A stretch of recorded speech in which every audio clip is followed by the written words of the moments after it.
Hi friends, welcome back to my channel. இன்றைக்கி நம்ம வீடியோவில் பெருசாக சர்ப்ரைஸ் எல்லாம் கிடையாது. ஆனால் காரசாரமான செட்டிநாடு மட்டன் கிரேவி தான் நம்ம இன்றைக்கி செய்ய போகிறோம். வாங்க செய்கிறது எப்படின்னு பார்த்துக்குவோம்.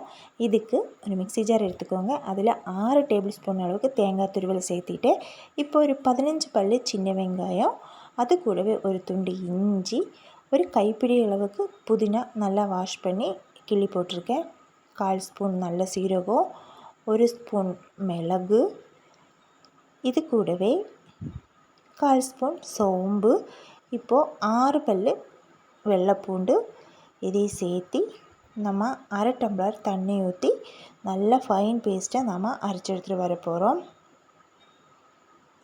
இப்போ அரைச்சி எடுத்தாச்சு. இதோட கன்சிஸ்டன்சி நமக்கு இப்படி தான் இருக்கணும். ரொம்ப அதிகமாக தண்ணி சேர்த்த வேண்டாம். பாருங்கள், இப்படி இருக்கணும். இப்போ அடுப்பு பற்ற வச்சு ஒரு குக்கர் வச்சுருக்கேன். குக்கர் நல்லா சூடாகவும் அதில் 4 டேபிள் ஸ்பூன் அளவுக்கு ஆயில் ஊற்றிட்டேன். ஆயில் கொஞ்சம் நல்லா சூடாகி வரும். 2 பிரிஞ்சி இலை, ஒரு பட்டை, ஒரு 5 கிராம்பு, 3 ஏலக்காய், ஒரு ஸ்டார் பூவு, கொஞ்சம் கடல் பாசி. அதெல்லாம் அளவு கிடையாது, உங்களுக்கு தேவையான அளவுக்கு நீங்கள் எடுத்துக்கோங்க. இப்போ 1/4 ஸ்பூன் அளவுக்கு சோம்பு, 1/4 ஸ்பூன் கசகசை, இதை சேர்த்து ஒன்று நம்ம மிக்ஸ் பண்ணி விட்டுடலாம். அது கொஞ்சம் ஃப்ரை ஆகட்டும். அதுக்கப்புறம் மீடியம் சைஸில் இருக்கிற பெரிய வெங்காயம் குட்டி குட்டியாக கட் பண்ணியிருக்கேன் நீளவாட்டில், அதையும் போட்டு இது சீக்கிரமாக வறண்டு வரக்கு தேவையான சால்ட்டு சேர்த்து நம்ம நல்லா வழட்டி விட்டுடலாம். வெங்காயம் நல்லா வறண்டு கொஞ்சம் கலரெல்லாம் சேஞ்ச் ஆகி ஒரு கண்ணாடி பதம் மாதிரி நமக்கு வரும். அந்த டைமில் பார்த்திங்கன்னா கொஞ்சம் கருவேப்பிலை, ஒரு கைப்பிடி அளவுக்கு கொத்தமல்லி தழை சேர்த்திட்டோம். கூடவே மீடியம் சைஸில் இருக்க குட்டி தக்காளி குட்டியாக கட் பண்ணி போட்டிருக்கேன், அதையும் சேர்த்து இப்போ நம்ம அந்த தக்காளி நல்லா வறண்டு வரணும், அதோட தோலெல்லாம் சுருங்கி வரணும். அது வரைக்கும் நம்ம நல்லா வழட்டி விட்டுடலாம். தக்காளி நல்லா வறண்டதுக்கப்புறம் நம்ம மசாலா சேர்த்திடலாம். 1 டேபிள் ஸ்பூன் வரமிளகாய்த்தூள், 2 டேபிள் ஸ்பூன் மல்லித்தூள், 1 டேபிள் ஸ்பூன் கறி மசாலா தூள். கறி மசாலானா நம்ம மட்டன் மசாலா இல்லைன்னா சிக்கன் மசாலா அந்த மாதிரி இருக்கும், இல்லைன்னா கறி மசாலான்னு தனியாகவும் கிடைக்கிது, அதை நீங்கள் யூஸ் பண்ணிக்கோங்க. இப்போது அதையும் சேர்த்து நம்ம நல்லா வழட்டி விட்டுடலாம். இப்போ நல்ல ஒரு ஸ்மெல் வருது.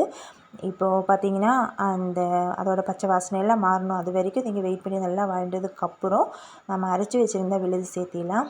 அந்த விழுது இந்த ஆயிலும் இந்த மசாலாவோடு சேர்ந்து இதையும் ஒரு 2 நிமிஷத்துக்கு நம்ம நல்லா வழட்டி விட்டு நல்லா அது ரோஸ்ட் ஆகி வரணும். அது வரைக்கும் நம்ம வெயிட் பண்ணணும். பாருங்கள், கலரெல்லாம் சேஞ்ச் ஆகி நல்லா ரோஸ்ட் ஆகிற மாதிரி வந்துடுச்சு. இந்த டைமில் 1/2 கிலோ நான் மட்டன் நல்லா கழுவி சுத்தம் பண்ணி எடுத்திருக்கேன். இப்போ இதையே நம்ம இதில் சேர்த்திடலாம். மட்டன் துண்டுகள் சேர்த்துனதுக்கப்புறம் இதே மசாலாவோடு சேர்ந்து ஒரு 3-4 நிமிஷத்துக்கு இதிலே கொஞ்சம் லைட்டாக ஃப்ரை ஆகிற மாதிரி நல்லா மிக்ஸ் பண்ணி விட்டுக்கோங்க. அதுக்கப்புறம் நீங்கள் தண்ணி சேர்த்துனா போதும். இந்த மாதிரி செஞ்சால் ரொம்ப டேஸ்டியாக இருக்கும் நம்மளோட கிரேவி. இப்போது மிக்ஸி ஜாரெல்லாம் சேர்ந்த தண்ணி இருக்குது, அதுதான் நான் சேர்த்திருக்கேன். இது நான் கொஞ்சம் கிரேவி மாதிரி பிரட்டினா அப்படி தான் நான் செய்ய போகிறேன். அதனால் மட்டன் முங்குற அளவுக்கு மட்டும்தான் இந்த தண்ணி சேர்த்திருக்கோம். இப்போ இதுக்கு தேவையான சால்ட்டெல்லாம் கரெக்டாக இருக்கா நீங்கள் பார்த்து க்ளோஸ் பண்ணிக்கலாம். ஒரு 7 விசில் வரட்டும். அதுக்கப்புறம் ப்ரெஷரெல்லாம் தானாக அடங்கினதுக்கப்புறம் நாம் ஓப்பன் பண்ணி பார்க்கலாம். உங்களுக்கு அதிகமாக கிரேவி வேணும்னா நீங்கள் மட்டனுக்கு மேலே நிற்கிற மாதிரி தண்ணி ஊற்றிக்கோங்க. இப்போது நான் குக்கர் ஓப்பன் பண்ண போகிறேன். அடடா, பாருங்கள், நம்மளோட காரசாரமான செட்டிநாடு மட்டன் கிரேவி ரெடி ஆயிடுச்சு. பாருங்கள், நல்லா எண்ணெயில் நல்லா தெளிஞ்சு நல்லா திக்காக நமக்கு வந்திருக்கு. உங்களுக்கு அதிகமாக கிரேவி வேணும்னா நான் சொன்ன மாதிரி கொஞ்சம் அதிகமாக தண்ணி ஊற்றிக்கோங்க. இது நம்ம இட்லி, தோசை, சப்பாத்தி, நான் கூடையில் வச்சு சாப்பிட்றதுக்கு ரொம்ப டேஸ்ட்டாக இருக்கும். சாதத்தை கூடயும் நம்ம சாப்பிட்டுக்கலாம். அது இல்லாமல் நம்ம வெரைட்டி சாதம் இருக்கும், இந்த பிரிஞ்சி சாதம், தேங்காய் பால் சாதம், அது கூடையெல்லாம் வச்சு சாப்பிட்றதுக்கு ரொம்ப ரொம்ப அட்டகாசமாக இருக்கும். இந்த மாதிரி நீங்கள் செஞ்சு பார்த்தது இல்லைன்னு ஒரு வாட்டியாவது செஞ்சு பாருங்கள்.